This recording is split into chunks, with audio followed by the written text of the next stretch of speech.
Mas eu tenho uma saída para você, doutor. Tenho sim, tenho uma saída para você. Sabe por quê? Porque a compra e venda de fazenda, quando o doutor for orientar alguém, quero ajudar o doutor com muito carinho, muito respeito. Tem uma forma de fazer essa compra e venda de imóveis rurais, né? Eu sempre oriento, para a segurança das partes e a sua, faz primeiro um contrato preliminar. Esse contrato preliminar, um contrato preliminar, esse contrato, fica à vontade. Fica à vontade. Melhorou?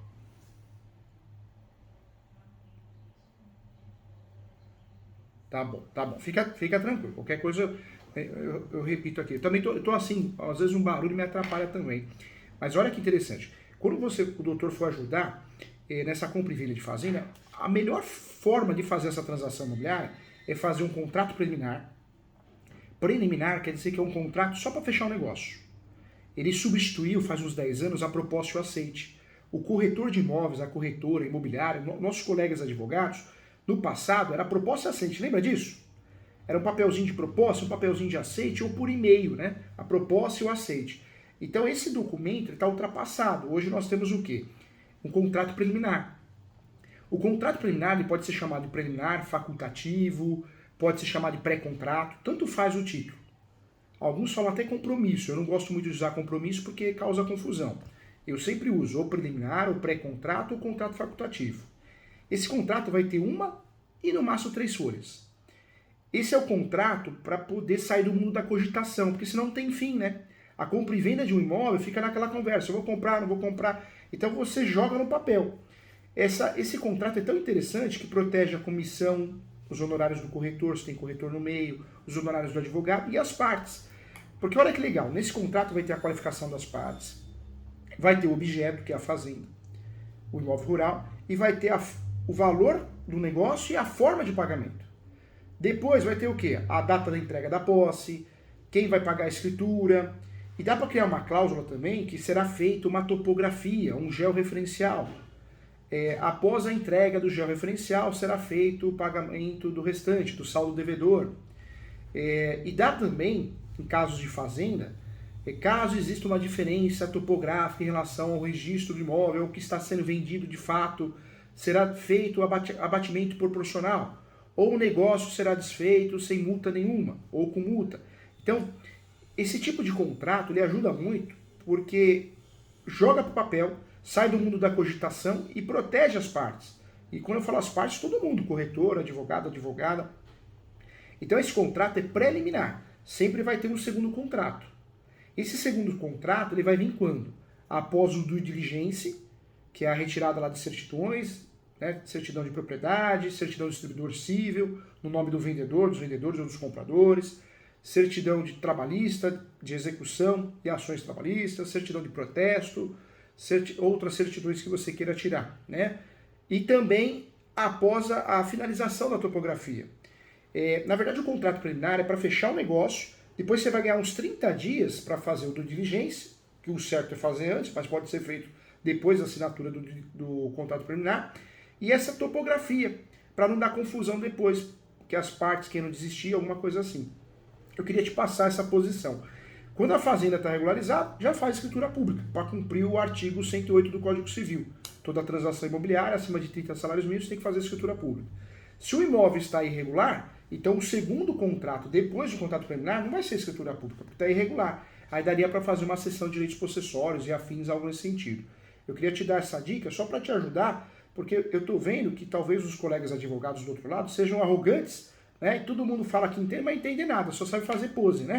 Então o doutor às vezes consegue colocar na mesa. Vamos abafar o caso aqui, vamos resolver vamos criar um caminho para resolver. Agora, a segunda dica que eu queria te dar concordo, a cessão de direitos hereditárias, ou hereditário, que é o que nós mais usamos o termo, cessão de direitos hereditários, ela é totalmente formalista. Precisa ter a anuência de todos os herdeiros, precisa ser feita por escritura pública. Mas se o doutor deixar de lado essa cessão de direitos hereditários e o doutor trabalhar com a cessão de direitos possessórios e afins, que é o nome correto, cessão de direitos possessórios e afins, ou instrumento particular de cessão de direitos possessórios e afins. Se o doutor for para esse lado, eu tenho certeza que quem está comprando a chance dele existir vai ser menor, e quem está comprando, a chance de regularizar também é muito maior. Porque quando eu compro cessão de direitos hereditários, eu fico preso ao inventário. A cessão de direitos hereditários, se ela for mal feita, ela não vale nada, ela é nula. Se ela for bem feita, o que eu posso fazer com ela é uma abertura de um inventário, entrar no inventário, me habilitar ao inventário. Mas quando você faz a cessão de direitos possessórios, no lugar da cessão de direitos hereditários, você abre um leque de direitos. E por que isso? Porque o enunciado 492 da 5ª Jornada de Direito Civil, ele classificou, ele separou a água do vinho. Ele classificou a posse como direito sui generis mesmo. Então, a partir desse enunciado, a gente já fazia já. Mas eu posso vender a posse, eu posso comprar a posse, eu posso declarar a posse no imposto de renda.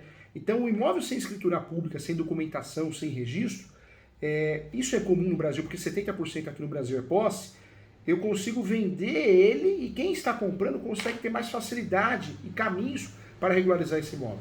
Através de um uso capião. Quer ver um exemplo? O fazendeiro, ele sabe disso. Ele compra um imóvel. Se ele compra através de cessão de direitos possessórios, se o inventário lá não deu certo, emperrou, enroscou, o que o fazendeiro consegue fazer? Ele consegue fazer um uso capião. Se essa cessão de direitos possessórios ela foi bem feita, bem construída, ela pode ser feita por instrumento público ou particular. Se tiver uma cláusula nessa cessão de direitos possessórios e afins de soma de posse, nós conseguimos cumprir o requisito, que até eu falei aqui hoje numa aula do Cresce. Olha a coincidência, ó.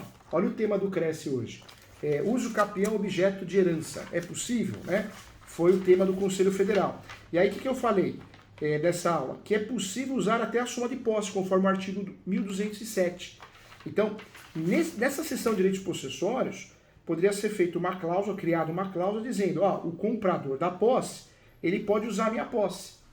Por que eu estou falando isso? Porque se esse inventário ele se tornou litigioso, ele vai travar. Porque as pessoas são terríveis, o ser humano é um bicho ruim, né? Eu acredito no bem, acredito no amor, mas aquele 1% faz estrago, hein? Faz estrago. Se um herdeiro não quer, ele quer atrapalhar, tudo está errado, o valor da fazenda está errado, o valor da casa está errado, eu quero partilha, eu não concordo com essa partilha que o doutor fez, ele vai pentelhar, ela vai pentelhar. Então uma forma de fugir desse inventário problemático, talvez é vender a posse. Quando você vende a posse, claro que talvez você acabe perdendo o valor de mercado. Você não vai atingir o valor de mercado de um imóvel regularizado, porque a posse ela vale 20%, 30% a menos que o valor de mercado. Mas também, por outro lado, você se livra da dor de cabeça.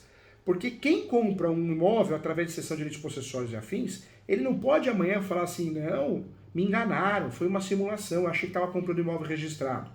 Foi uma evicção, foi algo assim, não. Quem compra um imóvel irregular, comprando pelo contrato correto, que é cessão de direitos possessórios e afins, sabe o que está comprando. Se você pegar a jurisprudência, inclusive no Estado, doutor, quem ingressa com uma ação pedindo a rescisão de cessão de direitos possessórios vai perder a ação. Vai perder a ação, principalmente se usar essa tese maldosa, olha, eu não sabia o que estava comprando. Porque a cessão de direitos possessórios e afins, o próprio título classifica. É posse, é imóvel irregular, sem documentação, sem escritura. Por que eu falo isso? Porque dependendo da posse que a sua cliente tenha, poxa, resolve a situação. Resolve a situação. A sua cliente pode ter a posse direta para vender a posse. Ela pode ter a posse indireta, ela só frequenta o local. E ela pode ter a posse alternada. O que é a posse alternada? Ela não aluga, ela não empresta. Ela também não mora no imóvel, mas ela toma conta. Ela manda podar uma árvore, ela manda cortar a grama, ela manda fazer uma manutenção, uma benfeitoria. Então, a partir do momento que ela tenha uma dessas 3 posses, ela pode vender a cessão de direitos possessórios. E te falo mais, poderia vender em conjunto com os outros irmãos, as outras irmãs, né?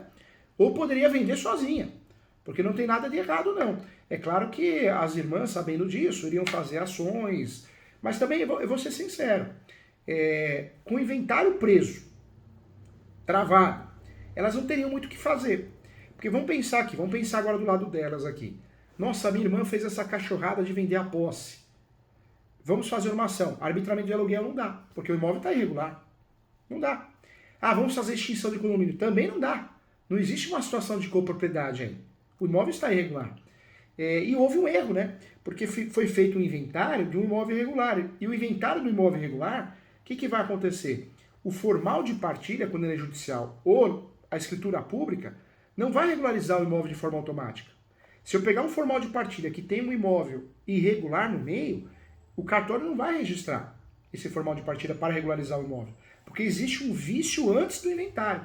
Eu só consigo regularizar um imóvel no nome do falecido ou da falecida quando esse imóvel ele era regular, ou seja, ele estava no nome do falecido ou da falecida.